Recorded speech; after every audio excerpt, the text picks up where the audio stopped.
तो हेलो दोस्तों, कैसे हो आप सभी लोग। Welcome to my YouTube channel excellent study with Mukul. तो फ्रेंड्स, जैसा कि आप लोगों को याद होगा कि पिछले एपिसोड के अंदर हम लोगों ने समझा था एडिशन और सब्ट्रैक्शन की प्रॉपर्टीज़ के बारे में, और ये वाली वीडियो में हम लोग समझने वाले हैं मल्टीप्लिकेशन के बारे में। मल्टीप्लिकेशन नंबर लाइन में हम कैसे रिप्रेजेंट कर सकते हैं और मल्टीप्लिकेशन की प्रॉपर्टीज़ के बारे में। चलिए फ्रेंड्स, हम लोग स्टार्ट करते हैं मल्टीप्लिकेशन ऑफ इंटीजर्स। तो फ्रेंड्स, हम लोग मल्टीप्लिकेशन ऑफ इंटीजर्स शो करने वाले हैं एक नंबर लाइन पे। सबसे पहले हम इसका एक एग्जांपल देख लेते हैं। 2 × 4।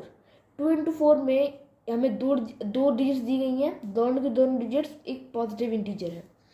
हम इन दोनों को ऐसे भी रिप्रेजेंट कर सकते हैं 2 + 2 + 2 + 2 = 8, क्योंकि हम यहाँ पे 2 को 4 बार अपने से प्लस कर रहे हैं। 2 + 2 + 2 + 2 विच इज़ 8। हम इसे एक नंबर लाइन पे भी एक बार देख लेते हैं। हम यहाँ से 0 से 2 गए, एक बार हो गया। 2 से लेके 4 तक गए, 2 बार होगा, 2 × 2 हो गया। 4 से लेके 6 तक गए, 2 × 3 हो गया। और 6 से लेके 8 तक गए, 2 × 4 हो गया। हम यहाँ सिर्फ पॉजिटिव पे ही क्यों गए? हम यहाँ पे सिर्फ पॉजिटिव में इसलिए ही गए क्योंकि जो दोनों डिजिट्स थे वो दोनों के दोनों पॉजिटिव इंटीजर थे। हम यहाँ पे अगला देख लेते हैं, multiplication of negative integer and positive integer. हम यहाँ पे हमने जो पिछला वाला किया था उसमें दोनों के दोनों एक पॉजिटिव इंटीजर थे, और हम जो अगला वाला जो कर रहे हैं इसमें एक नेगेटिव इंटीजर है और एक पॉजिटिव इंटीजर है। यहाँ पे एग्जांपल है 2 × -4 = -4 × 2। बात एक ही है, हम इसे कैसे भी रिप्रेजेंट कर सकते हैं। इसका मतलब ये भी है, हम लोग 4 को 2 से अपने आप को एक और बार प्लस कर रहे हैं। 4 -4 + -4 = -8। बात सेम है, आप चाहे 2 × -4 कीजिए, आप चाहे -4 × 2 कीजिए, आप चाहे -4 + -4 कीजिए, आपका आंसर सेम आएगा -8। हम इसे एक बार नंबर लाइन पे भी समझ लेते हैं। यहाँ पे हम देख सकते हैं, हम 0 से लेके नेगेटिव में 2 तक, 0 से लेके 2 तक गए एक बार, यहाँ पे हो गया 2 × 1। 2 से लेके 4 तक गए, 2 × 2। 4 से लेके 6 तक गए, 2 × 3। और 6 से लेके 8 तक गए, 2 × 4। यहाँ पे एक सवाल उठता है कि हम लोग सिर्फ माइनस में ही क्यों गए? हम इसमें एक नेगेटिव इंटीजर में इसलिए गए क्योंकि इसमें जो एक वैल्यू है वो एक नेगेटिव इंटीजर की है, और एक रूल है यहाँ पे कि अगर हम लोग एक नेगेटिव इंटीजर को और एक पॉजिटिव इंटीजर को मल्टीप्लाई कर रहे होते हैं तो हमेशा आंसर एक नेगेटिव इंटीजर में ही आता है, और अगर हम एक पॉजिटिव इंटीजर को दूसरे पॉजिटिव इंटीजर से मल्टीप्लाई कर रहे होते हैं तब आंसर एक पॉजिटिव इंटीजर आता है। हम यहाँ पे अगला देख लेते हैं, मल्टीप्लिकेशन ऑफ 2 नेगेटिव इंटीजर्स।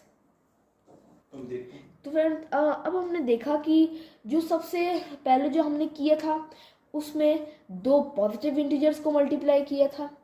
उसके बाद जो हमने किया उसमें एक नेगेटिव और दूसरे पॉजिटिव इंटीजर को मल्टीप्लाई किया, और अभी हम जो करने वाले हैं उसमें एक नेगेटिव इंटीजर को दूसरे नेगेटिव इंटीजर से मल्टीप्लाई कर रहे हैं। तो इसमें दोनों के दोनों एक नेगेटिव इंटीजर हैं। यहाँ पे है -2 × -4 = -2 + -2 + -2। इसे हम ऐसे भी लिख सकते हैं क्योंकि -2 को हम 4 बार अपने आप से ही प्लस करवा रहे हैं। -2 + -2 + -2 + -2, हम इसे ऐसे लिख सकते हैं। और हम इसे ऐसे भी लिख सकते हैं -4 + -4, क्योंकि हम -4 को अपने आप से 2 बार प्लस करवा रहे हैं। -4 + -4 विच इज़ 8। यहाँ पे एक सवाल उठता है कि आंसर एक पॉजिटिव इंटीजर में क्यों आया, ये एक प्लस में क्यों आया? इसका हम जवाब ढूंढेंगे एक नंबर लाइन से। यहाँ पे हम -2 पे थे। -2 एक नेगेटिव इंटीजर है और -4 भी एक नेगेटिव इंटीजर है, तो हमें एक नेगेटिव इंटीजर को दूसरे नेगेटिव इंटीजर से मल्टीप्लाई करना है, मतलब कि हमें एक नेगेटिव इंटीजर के नेगेटिव में जाना है। तो इसका आंसर साफ है कि अगर हम लोग एक नेगेटिव इंटीजर का एक नेगेटिव इंटीजर देखें तो वो एक पॉजिटिव इंटीजर होता है। अगर हम लोग एक पॉजिटिव इंटीजर में एक पॉजिटिव इंटीजर का एक नेगेटिव इंटीजर देखें तो वो एक नेगेटिव इंटीजर होता है। तो यहाँ पे हम लोगों ने देखा कि -2 इंटू -4, तो -2 से हम -4 मल्टीप्लाई कर रहे हैं, जो अगर हम उसे नेगेटिव में लेके जा रहे हैं तो यहाँ पे हम देख सकते हैं 0 से लेके 2 तक एक बार, 2 से लेके 4 तक 2 बार, 4 से लेके 6 तक 3 बार, 6 से लेके 8 तक 4 बार। तो यहाँ पे हम देख सकते हैं कि जो इसका आंसर आएगा वो एक पॉजिटिव इंटीजर में आएगा। तो फ्रेंड्स अब हम लोग देखते हैं मल्टीप्लिकेशन ऑफ इंटीजर्स जो अभी हमने किया उसका कंक्लूजन। यहाँ पे हमारा जो पहला पॉइंट है वो है the product of two positive integers is always a positive integer. इसका मतलब अगर हम लोग दो पॉजिटिव इंटीजर को मल्टीप्लाई कर रहे हैं तो आंसर हमेशा एक पॉजिटिव इंटीजर ही आता है।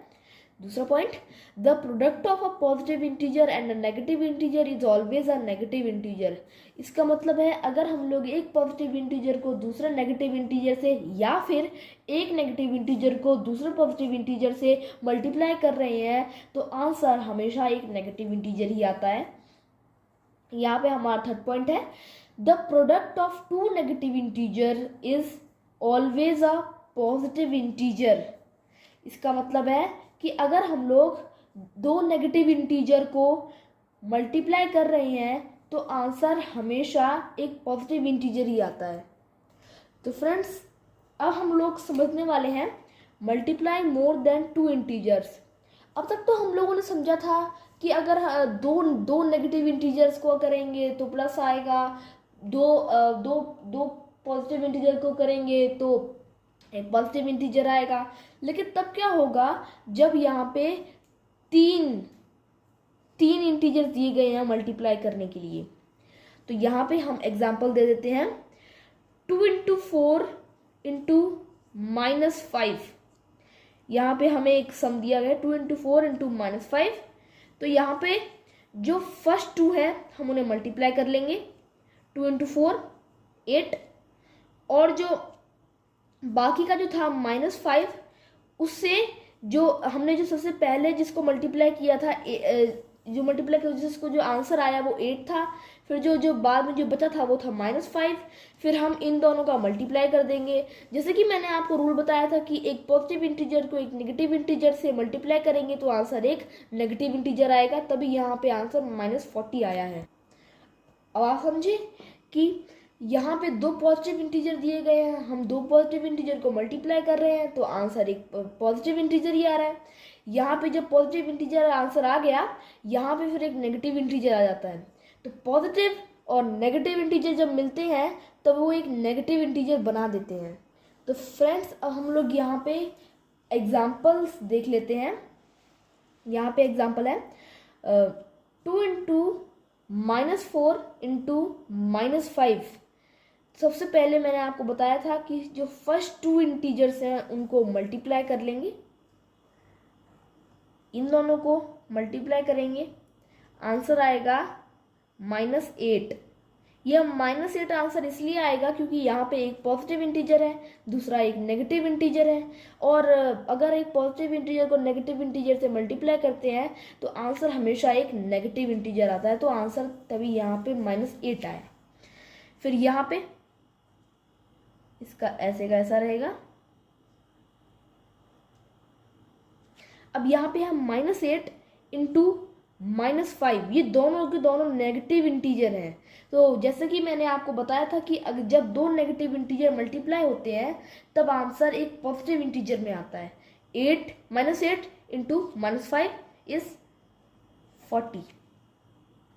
तो फ्रेंड्स अब तक हम लोगों ने देखा कि सबसे पहले तो हम लोगों ने जो पहला एग्जाम्पल था उसमें दो पॉजिटिव इंटीजर थे और एक नेगेटिव इंटीजर था। उसके बाद जो एग्जाम्पल आया उसमें एक पॉजिटिव इंटीजर है और दो दो नेगेटिव इंटीजर हैं, और जो हमारा जो लास्ट है उसमें तीनों के तीनों एक नेगेटिव इंटीजर है। यहाँ पे हम देख सकते हैं -2 इंटू -4 इंटू -5, जैसे कि मैंने आप लोगों को बताया था फर्स्ट 2 डिजिट मल्टीप्लाई हो जाएंगी -2 इंटू -4। तो यहाँ पे देखने वाली बात है ये दोनों एक नेगेटिव इंटीजर हैं। नेगेटिव इंटीजर मैंने आपको बताया था, नेगेटिव इंटीजर को नेगेटिव इंटीजर से मल्टीप्लाई करेंगे, आंसर आपका पॉजिटिव इंटीजर आएगा। 8 आ गया आंसर, इंटू -5 का -5 नीचे आ जाएगा। अब यहाँ पे एक पॉजिटिव इंटीजर है 8 और एक नेगेटिव इंटीजर है -5। इस पॉजिटिव इंटीजर को इस नेगेटिव इंटीजर से अगर हम मल्टीप्लाई कर रहे हैं तो जो आंसर आएगा वो एक नेगेटिव इंटीजर में आएगा। जैसे कि मैंने आप लोगों को बताया था कि अगर हम लोग एक पॉजिटिव इंटीजर को एक नेगेटिव इंटीजर से मल्टीप्लाई कर रहे हैं तो आंसर एक नेगेटिव इंटीजर आता है, एक नेगेटिव इंटीजर को दूसरे नेगेटिव इंटीजर से मल्टीप्लाई कर रहे हैं तो आंसर पॉजिटिव आता है, और एक पॉजिटिव इंटीजर को दूसरे नेगेटिव इंटीजर से मल्टीप्लाई करते हैं तो आंसर तब भी एक नेगेटिव इंटीजर ही आता है। तो फ्रेंड्स यहाँ पे एक बहुत ही इंपॉर्टेंट रूल है, ऑड एंड इवन रूल। ये एक ऐसा रूल है कि आप इन ये जो डिजिट्स दी गई यहाँ पे -1 इंटू -1 इंटू -1 इंटू -1, इनको देख के पहचान सकते हैं कि जो इनका आंसर आएगा वो पॉजिटिव में आएगा या नेगेटिव में आएगा। यहाँ पे हम देख लेते हैं, in any multiplication calculation if the negative integer in a product of even the answer is always a positive integer. इसका मतलब यहाँ पे अगर हमें नेगेटिव इंटीजर दे दिए गए हैं तो जितने भी नेगेटिव इंटीजर्स हैं वो टोटल एक इवन नंबर बनाते हैं। -1 इंटू -1 करेंगे, नेगेटिव को नेगेटिव से मल्टीप्लाई करेंगे, आंसर पॉजिटिव आएगा। फिर यहाँ पे 1 इंटू -1, एक पॉजिटिव को नेगेटिव से मल्टीप्लाई कर रहे होंगे, आंसर एक नेगेटिव इंटीजर आएगा। -1 एक दोबारा आ जाएगा, -1 इंटू -1, अब यहाँ पे एक नेगेटिव इंटीजर को दूसरे नेगेटिव इंटीजर से मल्टीप्लाई कर रहे हैं, तब आंसर यहाँ एक पॉजिटिव इंटीजर आ जाएगा। यहाँ पे एक अगला रूल है, if the number of negative integer is odd the answer is always a negative integer. इसका मतलब है कि अगर हमें नेगेटिव इंटीजर्स दिए गए हैं तो वो जितने भी जो उनके नंबर्स हैं, जितने वो टोटल बनते हैं, अगर वो ऑड नंबर्स में है तो जो आंसर आएगा वो एक नेगेटिव नंबर आएगा। जैसे कि हम यहाँ पे देख सकते हैं कि ये कैसे होगा, -1 इंटू -1, माइनस मल्टीप्लाई करेंगे, प्लस आ जाएगा। ठीक है, अब यहाँ पे प्लस और माइनस मल्टीप्लाई करेंगे, माइनस आ जाएगा। माइनस मल्टीप्लाई करेंगे, दोबारा प्लस आ जाएगा। प्लस माइनस मल्टीप्लाई करेंगे, दोबारा माइनस आ जाएगा। तो जो आंसर आएगा वो -1 में आएगा। तो फ्रेंड्स, अब हम लोग बात करते हैं मल्टीप्लिकेशन की प्रॉपर्टीज़ के बारे में। Properties of multiplication of integers. सबसे जो पहली प्रॉपर्टी है हमारी वो है क्लोजर प्रॉपर्टी। क्लोजर प्रॉपर्टी के अगर हम लोग एग्जाम्पल देखें, यहाँ पे -7 इंटू 2 विच इज़ -14। यहाँ पे ये -14 क्यों आया? क्योंकि हमने यहाँ पे एक नेगेटिव इंटीजर को एक पॉजिटिव इंटीजर से मल्टीप्लाई किया था, तो यहाँ पे एक नेगेटिव इंटीजर आ गया। दूसरा एग्जाम्पल, -7 इंटू -2 विच इज़ 14। यहाँ पे अगर हम लोग दो नेगेटिव इंटीजर को मल्टीप्लाई करें तो आंसर एक पॉजिटिव इंटीजर आया था। एग्जाम्पल, अगला एग्जाम्पल 7 इंटू -2 विच इज़ -14। यहाँ पर अगर हम एक पॉजिटिव इंटीजर को एक नेगेटिव इंटीजर से मल्टीप्लाई कर रहे हैं तो आंसर एक नेगेटिव इंटीजर में आएगा। यहाँ पे हमारा लास्ट एग्जाम्पल है 7 इंटू 2। यहाँ पे दोनों के दोनों पॉजिटिव नंबर है, positive into positive is positive. तो यहाँ पे ये सब चीज़ें मैं आपको पहले बता चुका हूँ, ये एक रिवीजन के लिए था। लेकिन यहाँ पे क्लोजर प्रॉपर्टी के चलते हमारा रिवीजन तो हो गया, लेकिन हमें ये समझना होगा क्लोजर प्रॉपर्टी आखिर होती क्या है। क्लोजर प्रॉपर्टी का मतलब होता है कि अगर हम लोग दो इंटीजर्स को मल्टीप्लाई कर रहे हैं तो उसका आंसर एक इंटीजर में ही आना है। इंटीजर में ही आना चाहिए, तब वो क्लोरो प्रॉपर्टी के लिए ट्रू होल्ड करेगी। जैसे कि यहाँ पे -7 को आप 2 से मल्टीप्लाई करो, -14 आएगा, जो कि एक इंटीजर है, -14 एक इंटीजर है, तो यहाँ पे ये इसके लिए काम करता है। इसी की तरह ये जितने भी इसके आंसर हैं वो सारे के सारे इंटीजर में आए हैं, तो इसका मतलब है कि जो क्लोरो प्रॉपर्टी है वो मल्टीप्लिकेशन के लिए यस मतलब कि सही है, ट्रू होल्ड करती है। All answers are integers, so the property hold true for multiplication of integers. सारे आंसर इंटीजर्स हैं, तो जो हमारी मल्टीप्लिकेशन की जो प्रॉपर्टी है वो क्लोरो प्रॉपर्टी के लिए सही है। अब यहाँ पे हमारी कॉम्यूटेटिव प्रॉपर्टी है। कॉम्यूटेटिव प्रॉपर्टी मतलब होता है कि यहाँ पे एक एग्जांपल देख लेते हैं पहले, आपको मतलब तो अपने आप समझ आ जाएगा।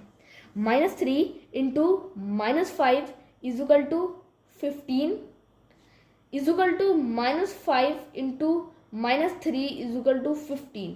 इसका मतलब है कि हमें यहाँ पे दो इंटीजर्स दिए गए हैं, -3 और -5। हमने इन दोनों को मल्टीप्लाई किया, नेगेटिव थे तो आंसर पॉजिटिव में आया।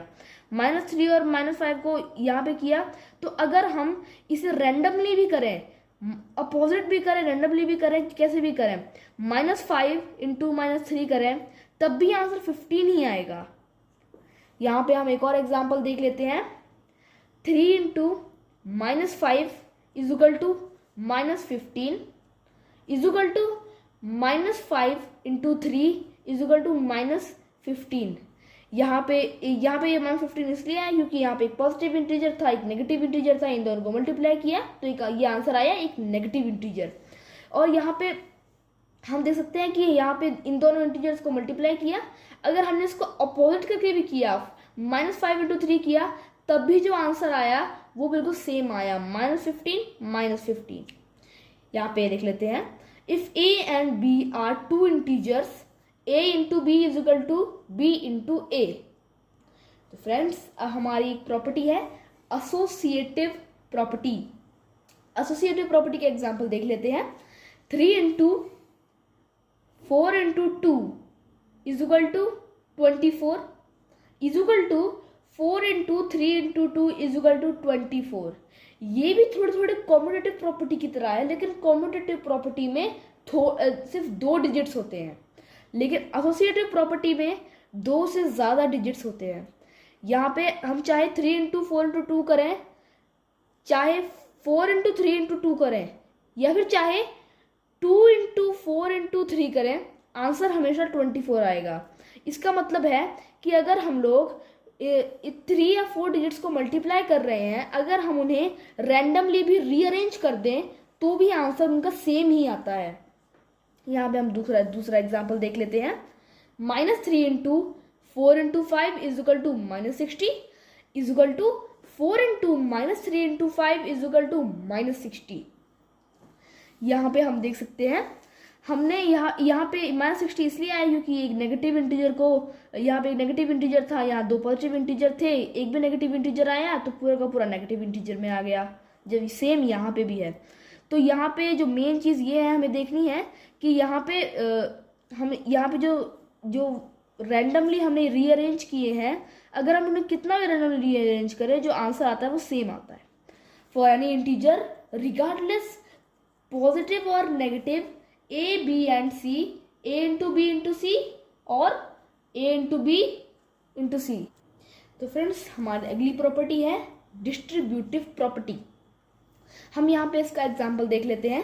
-2 into 3 plus -5 is equal to -2 into -2। ये भी आप छोड़ दीजिए, हम यहाँ पे इसके अंदर का सॉल्व करेंगे। यहाँ पे 3 प्लस -5, यहाँ पे अगर हम लोग देखें, अगर इसे प्लस करना है तो सबसे पहले यहाँ पे चेक करना होगा कि इसकी वैल्यू किसकी ज़्यादा बड़ी है, नेगेटिव इंटीजर की ज़्यादा बड़ी है, तो ये -5 ये नेगेटिव इंटीजर है, लेकिन हमें फिर चेक करना है कि कितनी बड़ी है। -5 3, यहाँ पे इसकी -2, इसका जो आंसर आएगा वो -2 आएगा, क्योंकि इसकी 2 बड़ी है, लेकिन यहाँ पे एक नेगेटिव इंटीजर है, तो आंसर आएगा -2। यहाँ भी नेगेटिव इंटीजर है, -2 इंटू -2, नेगेटिव इंटीजर को नेगेटिव इंटीजर से मल्टीप्लाई करेंगे, आप भी जानते हैं आंसर आएगा एक पॉजिटिव इंटीजर। यहाँ पे हम ये एग्जाम्पल दूसरा देख लेते हैं। ये एग्जाम्पल तो वही है, लेकिन इसका करने का तरीका अलग है। -2 इंटू 3 प्लस -5, तो यहाँ पे हमने इसका कर लिया, यहाँ पे -2 इंटू 3 आ जाएगा, पहला किया, -6 आ गया, क्योंकि एक नेगेटिव इंटीजर है या positive integer, negative positive negative, plus 10 यहाँ पे आ गया, क्योंकि यहाँ पे -2 था, यहाँ -5 था, माइनस माइनस प्लस 10 यहाँ पे 10 आ गया। अब यहाँ पे हम दोनों को प्लस करना है, तो हमें यहाँ पे देखना है कि कौन से टाइप के इंटीजर की वैल्यू ज़्यादा बड़ी है। यहाँ पे पॉजिटिव इंटीजर की वैल्यू ज़्यादा बड़ी है, और हमें फिर ये चेक करना है कि वो कितनी बड़ी है, तो ये इसका आंसर आ जाएगा 4 यहाँ पे। So a into B plus C is equal to a into B plus a into C. So the multiplication of integers is distributive over addition and subtraction। तो फ्रेंड्स अब यहाँ पे अगली प्रॉपर्टी है मल्टीप्लिकेशन की, मल्टीप्लिकेटिव आइडेंटिटी। मल्टीप्लिकेटिव आइडेंटिटी बहुत आसान होती है। यहाँ पे इसका एग्जांपल देख लेते हैं। 11 इंटू 1 इज इक्वल टू 11। दूसरा example 1 into 11 is equal to 11।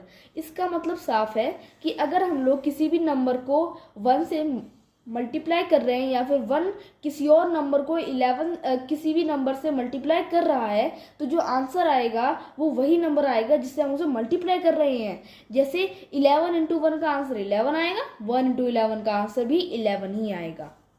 For any integer a into 1 is equal to a 1 into a।